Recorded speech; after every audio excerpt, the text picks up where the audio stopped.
Hi, my name is Frankie. Thank you for listening to my mom. I never listen.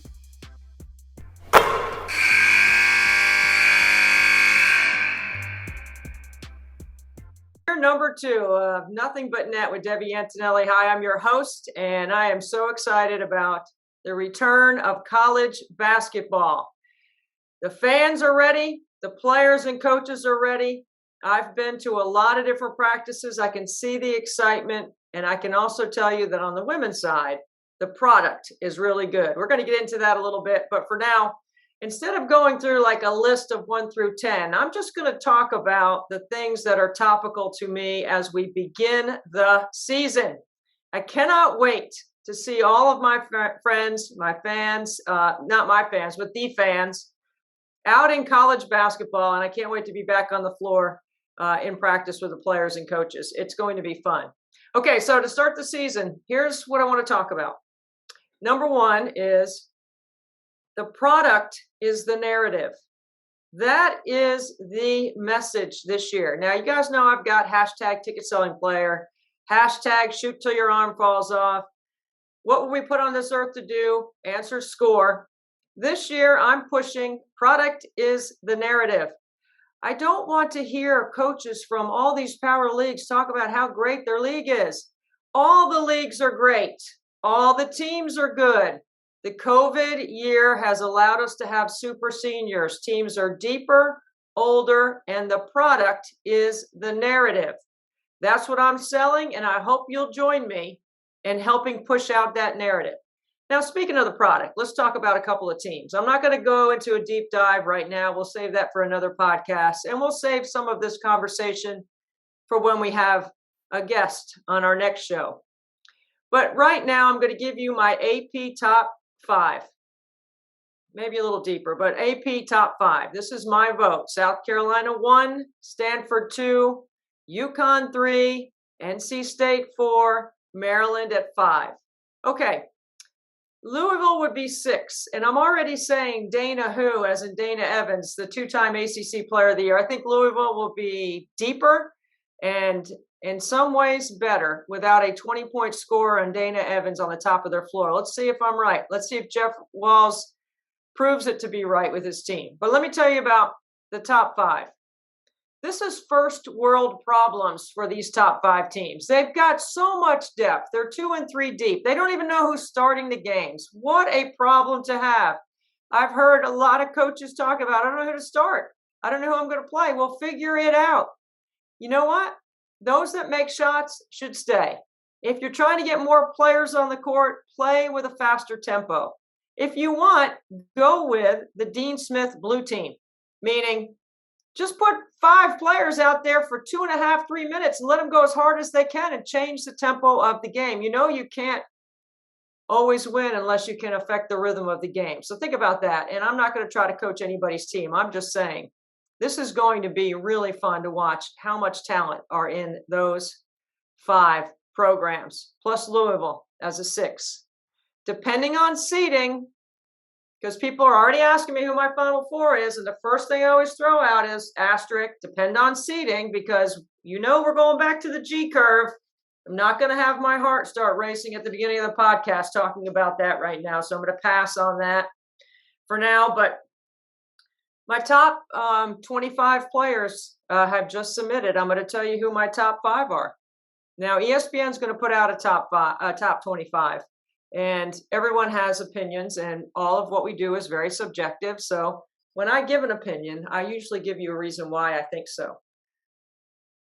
I'm hoping that our listeners will actually email us or tag us on social media asking why I think certain things, and I'm happy to dive deeper into it. It's at Debbie Antonelli on Twitter. It's at Debbie Antonelli 12 on Instagram, which those of you know I have a hard time keeping up with all of that social media, but I'm going to try to do a much better job on the Instagram side this year. My producer, BMAC, who's been with me for over a year, is in 100% pushing and coaching me in that aspect, so I'm going to keep trying to do that.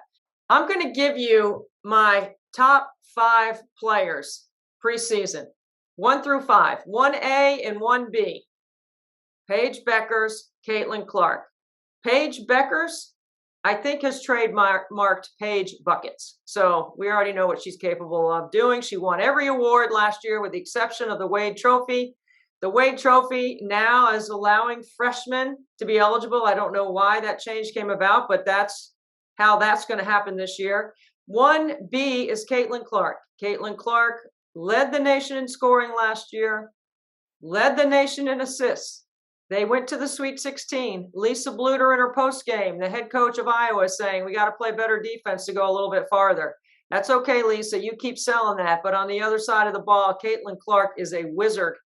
I've got them at 1A, 1B. Something for you to keep an eye on with Iowa. I'm just saying, Jackie Stiles averaged 30.3 points her senior year and took Missouri State to the Final Four in 2001. Kelsey Plum took Washington to the Final Four with a 31.5 points per game average. Okay, if Caitlin Clark averages 30 points, I think her chances of going to the Final Four increase. However, seeding. So we'll just leave it at that because we don't know how seeding is going to take place. Most likely Iowa will play first and second round games at home. And then where? We don't know. We just don't know because we have to rely on seeding on Selection Monday. Anyway, number 3 on my list, Ryan Howard. Ryan Howard is a natural, physical, athletic, long, and committed offensive player. She is a late game alpha, and she's a natural bucket getter. They can play her anywhere on the floor, and she can score. She will have to put up a big number this year for Kentucky to have success. Number 4 on my list is Nalissa Smith. Look, Nikki Collin is going to play a different pro-style offense than what Baylor has played in the past. Baylor and Kim Mulkey were very successful playing tough, hard-nosed defense, but not as sophisticated as an offense. That's okay. I mean, we're having this argument on the men's side with Hubert Davis taking over for Roy Williams. Roy Williams had tremendous success playing with a double low post for North Carolina, won national championships. Hubert Davis is going to play a more pro-style offense. It doesn't mean what Roy did was wrong. It doesn't mean what Kim Mulkey did was wrong. Obviously, they won 3 national championships. It's going to be different for Nalissa Smith. It's going to be fun for us as fans because we're going to get to see her game evolve. Has she been able to step away and knock down threes? Does she even need to? Remember, Simone Augustus won 2 Wade trophies and did not shoot the 3 in college. Nalissa Smith was the Wade Trophy winner last year. It's the only award Paige Beckers didn't win. Let's see how all that plays out for her. And then number 5, this was really tough. I went with Haley Jones because I think she is a tremendous facilitator. She is a tough-minded player. She is a late game, late shot clock bucket getter. And I think Stanford, with all of their talent and all of their ability, will get her off the glass into their transition game, pushing up the floor. I could see a scenario where Haley Jones leads Stanford in assists with all the talent that she's going to have around to distribute the ball to. That's not taking anything away from Aaliyah Boston. That's a really, really tough choice. Aaliyah Boston is a tremendous facilitator. She's down 20 pounds. She's worked on her conditioning. She had to work on her face-up game. Dawn Staley has the most talented team in the country on paper, from a McDonald's All-American or however you want to measure it. They have everybody back on a missed layup by Bree Beal and a follow-up by Boston of winning the national championship. This is going to be a hungry team this year.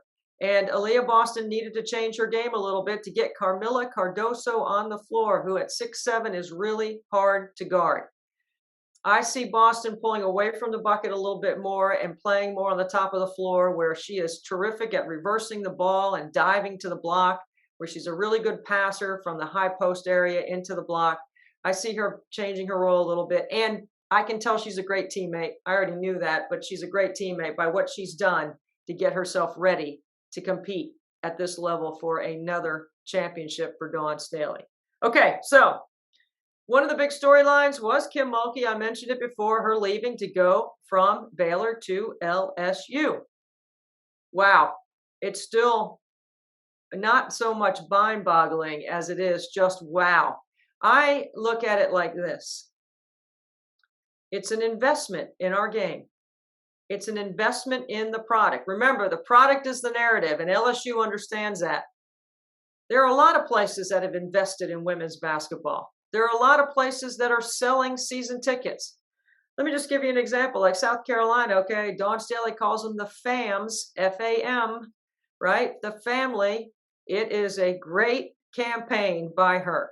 And it's not just a marketing gimmick, whatever. She really believes that about her fans. They'll be packed, tough environment. We already know how hard UConn is to win up there in Hartford. Nobody can go up there at Hartford or Stores and just easily win. They will be another team competing for the Final Four.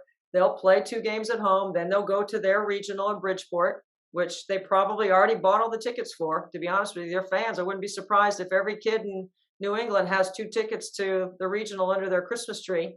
That's an advantage that they have. Actually, South Carolina will have a similar advantage in Greenville. So that's kind of where our game has been for 30 plus years. LSU, we know they've got an investment. They spent millions on Kim Mulkey. They've renovated facilities. They're going to win. And they're going to play in the PMAC, which any of you have ever been there, it is a tough place to play in. And those fans are going to be all whooped up and ready to go. And I wouldn't be surprised to see those fans lining up when the buses roll in, kind of like football, for the way Kim Mulkey's got them all worked up down there. And the Tiger, he'll be out there. Somebody will be stoking him. He'll be growling at those teams as they enter the PMAC. Louisville, over 5,000 season tickets sold. Arizona, over 6,000 season tickets sold. That's an investment. But the product came first. You have to have a product. You have to win at the highest level. And if you do that, then the other pieces of it will fall into place. And then there's my alma mater, NC State. NC State is sold out season tickets. This year, they added seat licenses to courtside seating. It is very expensive to have courtside seating at NC State. I'm not going to tell you personally right now what it has cost me for my parents to sit on the sideline, but it ain't cheap. And I went from 4 courtside seats to 2. And I have never said anything about having courtside seats in Reynolds Coliseum for my parents and whoever they wanted to bring with them. That's why I bought 4. But I couldn't afford 4. I can't even afford 2. I got 3 tuitions. But happy birthday, Merry Christmas, happy anniversary. Check it off for the next 5 years. My mom and dad will be sitting in those seat licenses for 5 years. They better be at every game. I'll be checking attendance to make sure. And if you see them sitting down there, know at Reynolds, across the bench from Westmore, how much they enjoy sitting there. And that's why I did it. NC State, you might owe me one. Okay. Maryland. I mentioned my top 5, and I'm bouncing around from one topic to another. But here's something I want to bring up, because I want to bring it up now. It seems like every year I challenge Brenda Fries to average 100 points. Nobody's ever done it in the history of our game. The most any team has ever averaged in the history of Division I women's basketball is 96.7 in 1991. That was a Providence team.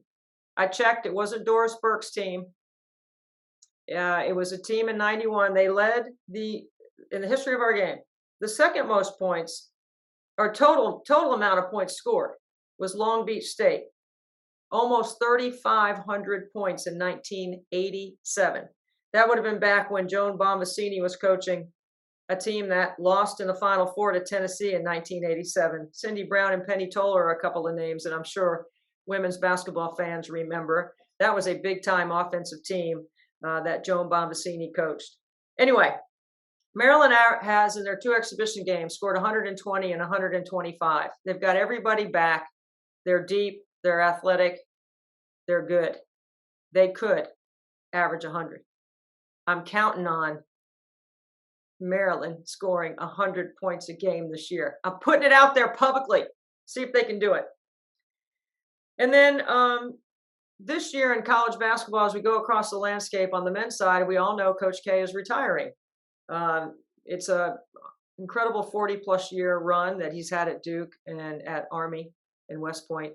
And congratulations to Coach K and everything he's meant to our game. But in the women's game, we also have a couple of names that are retiring as well. Cindy Stein at Southern Illinois. If you know Cindy, you know she's a friend of the podcast. She's a friend of mine. She has long time served our game in a capacity where she's made people better that have had a chance to spend time with her, either as a player, as a coach, or as an individual later on. And she's going to be on her farewell tour. And I know the Missouri Valley is going to treat her well. She's got a good team. She's got a deep team. She's got an older team. She's going to have some success this year. It's going to be fun to watch her run. And then the great Gary Blair, 76 years of age, and he finally announced he's going to retire. And retire at a high level. He already won one national championship. They'll have another really good team that will make a run in the NCAA. He's just such a great ambassador for our game. And my favorite number about Gary, he's in the Hall of Fame, in the Women's Basketball Hall of Fame. He's in multiple other halls of fame. He's such a great guy. My favorite stat about him is that every single one of his wins came after the age of 40. He did not become a head coach till after he was 40. I think that's pretty cool. So that's Gary Blair. When you see him, if you have a chance to shout him out, if you have a chance to stick your hand in his bag of candy when he's passing it out pregame, make sure you tell him how much you appreciate what he's done and what he's meant for our game. I can't wait to see him myself and wish him well. And if you want to give him a present, going away present, Titleist Pro V1s. That's what I suggest. Titleist Pro V1s for his retirement tour. Maybe I could get Titleist to send him some. I'm going to work on that. Got to work on that. So that's pretty much our podcast, with the exception of one thing. Please remember, the product is the narrative. NC State and South Carolina are going to tip off in Reynolds Coliseum on November 9th on ESPN at 5 o'clock. It is going to be crazy in that arena, and it's going to be really exciting. Big smile, Elisa Cunane going up against Carmilla Cardoso and Aaliyah Boston. It's going to be really, really fun to watch. I can't wait. I'm not going to break that game down right now. I'll do some of that on social media later in the week. But I am very excited about the start of the season. And I'm glad that you're going to be back to join us this year on Nothing But Net with Debbie Antonelli. I'm your host. We will have guests throughout the season. I want to thank my sponsors and partners, Dr. Dish. They support my 24hoursnbn.com. And they continue to support me throughout my fundraising efforts for Special Olympics. Dr. Dish has become the premier source for basketball training with progressive coaches and players. And listeners of the podcast are eligible for exclusive discounts. All you got to do is mention this podcast, Nothing But Net, and when you visit drdishbasketball.com, and they will provide a discount. And I also want to thank my other sponsor, Coach Paint, for allowing us to put together our editing packages and our YouTube channel that we will put out on social media so that you're aware that we are breaking down the top players in the country weekly here on Nothing But Net to give the fans a peek behind the scenes or a promotion of a game, to give you players to watch. Those are what I call my ticket selling players. Would you buy a ticket to see these players play? And your answer should be yes. Thank you so much for listening. I'm Debbie Antonelli with Nothing But Net. Remember, # product is the narrative. Catch you on the next one.